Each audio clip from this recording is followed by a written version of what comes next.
Alright, hi, I'm Dr. Kachi from Nitmed Tutorials, Nigeria International Trained Medical Doctors Tutorials here in Abuja. And I'll be running us through how to take a very good history in our Medical and Dental Council of Nigeria examinations. Alright, so first and foremost, remember at every stage of this examination, remember to always greet your patient. Always greet, create a rapport, introduce yourself on what you want to do, and take permission. It is very, very important, and there are scores at each stage of your examination. All right, so after that, always make sure you're always with your lab coat. Your lab coat must be on, and your name tags. All right, so your lab coat must be on. You must look the part. It's very, very important. Showmanship is key. In as much as you know what to do, you must convince your examiners that you know what you do. All right, that's a very important part of this examination. Good clerksmen are good showmen. Remember that. All right, so first of all, you want to take after greeting your patient, you greet your patient, create some good rapport, introduce yourself on what you want to do, take permission. Next one, you take the biodata, okay? You quickly run through, get the full name of the patient, the age of the patient. You don't need to ask the sex of the patient because you can see the patient, so you can always assess if the patient is male or female. Now you want to know what the patient does, the occupation. You want to know if the patient is single or married. You want to know where the patient lives and where the patient is from. You know, when the patient hails from and where the patient resides at, all right? Now you also want to know the religion. It's very important that you find out the religion. The patient is Christian, Muslim, or a traditional worshipper. You want to know what tribe the patient comes from. After that, you move on to the presenting complaint. What are the complaints that the patient comes to the hospital with? While asking this question, avoid terms like what brings you to the hospital, because what brings you to the hospital is an ambiguous word, which could mean what means of transportation did you apply or did you employ while coming to the hospital. Okay, so ask what your complaints are. Are there any problems? What's the reason why you're seeing a doctor today?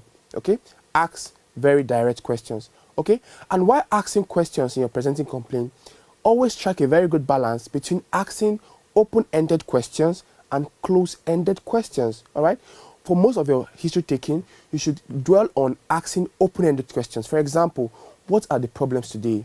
Okay, what is a complaint today? Okay, the patient tells you, I feel abdominal pain. You say, okay, can you describe this pain? Ask open-ended questions. Only use closed-ended questions to narrow down and ask specific questions to direct your patient. Remember, as a rule of thumb, never interrupt your patient. Never interrupt your patient, no matter what. However, you must strike a very good balance between not interrupting your patient and redirecting your patient when your patient is derailing off the course of a good history taking. All right? So after getting the presenting complaints, you must not write more than 4 presenting complaints, okay? So maximum of 3 to 4 presenting complaints. Every other complaint, just get the chief complaint, while other complaints should be included as associations in the body of your history. All right, so after getting the complaints and the duration, you must arrange these complaints, remember, in chronological order. All right, so after getting these complaints, you move on to the history of presenting complaint. Here you try to get better picture of the challenges or the problems this patient presents to the hospital with. Here you want to follow your 5 C's. All right, first you want to characterize the complaints. All right, so we have different tools of characterizing different complaints. For example, when we're characterizing pain, we go through the acronym Socrates. Okay, we want to know the site of the pain, the onset of the pain, the character of the pain, radiation or referrals of the pain. We want to know associated symptoms. We want to know the timing, if there's any particular periodicity of this pain. We want to know exacerbating and relieving factors. And we also want to know the severity of this pain. Okay, so first of the C's in the history of the presenting complaint is to characterize your complaint. After characterizing your complaint, we move further to elicit the cause of this complaint. We want to know, has this problem, has it been getting better over time? Has it gotten worse? Or has it remained same over time? Okay, we want to know, has this moved further to involve other parts of the body? Okay, so we want to know the cause, the progression of this complaint. After that, we want to elicit for the cause, and the questions to ask to elicit for the cause will be based on a basic knowledge of the pathophysiology of diseases. So it's based on your knowledge of etiology of diseases, causes of diseases, that will guide you in asking questions. Okay. For example, if a patient is in pain, you want to know if there's a history of trauma, if there's a history of bites or sting. If patient has had this kind of pain before, you want to ask different questions that will help you narrow down on particular cause of this pain. So that's the third C, cause. The fourth C is complication. Now, for complication of your symptom, you want to ask for both medical complication and the psychosocial complication. You want to know, are there any problems this patient has, in medical challenges that has ensued as a result of this particular complaint. For example, if a patient has an abdominal distension, if a patient has a progressive abdominal distension, and over time, this has worsened to cause difficulty in breathing in this patient, that difficulty in breathing is as a result a complication of the abdominal distension, which is the primary presenting complaint of the patient. Furthermore, we want to ask for psychosocial complications. For example, a patient who has a particular illness, we want to know what is the impact of this condition to this patient. We want to ask, has it stopped you from going to work? Has it stopped you from being engaged in normal activities? Has it caused you to change your job? So we want to know the psychosocial impact of this complaint to this patient, because we are treating a patient and not just a case. All right. Furthermore, we'll go to find out the care the patient has received so far. So we'll ask the patient, what have you done concerning this? The patient might give you history of self-medication, might give you history of visit to other private facilities, other hospitals, other health centers. Okay. So after getting that information, specifically ask questions to find out use of herbal concoctions or unorthodox therapies, because most patients will not volunteer that information unless when asked. Okay, so never forget to find out the history of care patient has received for presenting complaint. All right, so after history of presenting complaint, we'll move on to past medical and surgical history. All right, so we want to know if there's a history of similar symptoms in the past. All right, we want to ask patient if you've had this kind of condition in the past. All right, so we progress from there. We want to know if there are any history of any known chronic medical disease. If the patient says no, you have to specifically ask questions. You want to ask, are you hypertensive? Are you diabetic? Do you know your blood group? Do you know your genotype? Are you epileptic, or do you have any seizure disorder? Are you asthmatic? Do you have peptic ulcer? We can use the acronym as SHAPED. S for sickle cell disease, H hypertension, A asthma, P peptic ulcer disease, E epilepsy and seizure disorder, and D diabetes mellitus. Okay, so we want to ask for history of this common chronic medical disease in this patient. All right, so we progress. We want to know, has the patient been admitted before? If the patient says yes, we want to know for when, for what the patient was managed for, and how long the patient stayed in the hospital. All right. If a patient also volunteers a history of a chronic medical disease, we must state when the disease was diagnosed, what the patient is currently on, okay, and where the disease was diagnosed. So when the disease was diagnosed, that's the year, how many years ago, how many months ago, how many days ago, where it was diagnosed. Was it diagnosed in a private hospital? Was it diagnosed in a public hospital? Was it diagnosed by the patient by using some test kits? All right. And what was done? What was the therapies that were given, okay, for that patient? All right. So we want to ask for history of past surgical history. Okay. So we want to find out if patient has had any surgeries in the past. If yes, what was the surgery? When the patient has the surgery, and were there any post-surgical complications? All right. Furthermore, we want to ask if the patient has had surgery. We want to ask for anesthetic history. If there's history of anesthetic complications, we want to find that out. Quickly, we move on to ask for family history. Okay, we want to know the position of the patient in the family.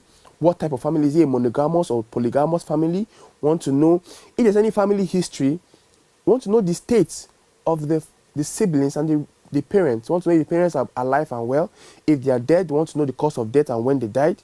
The other siblings want to know their state of health. We also want to know if there are similar symptoms in family members. We also want to get the history of chronic medical diseases in any member of the family. All right. So after that, we move on to social history. We want to ask for alcohol history.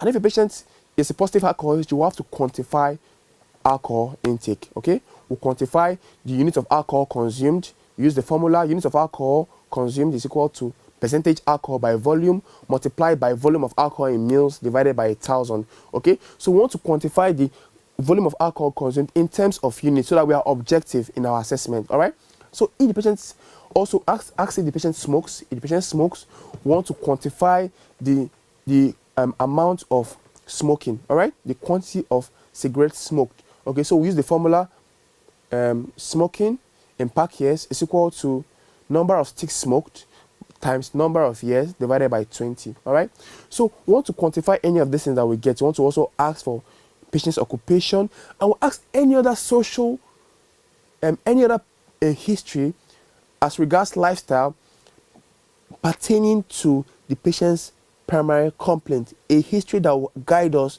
to making a diagnosis or guide us in planning a treatment protocol for this patient. Okay, so social history can also give us an idea of a patient's socio-economic stratification that will guide us also in planning for this patient. All right, so you also want to know drug and allergy history. So you want to find out if the patient currently on any drugs, if the patient currently reacts to any drugs, and if there any history of any allergies. So if you have that history, you have to take it down.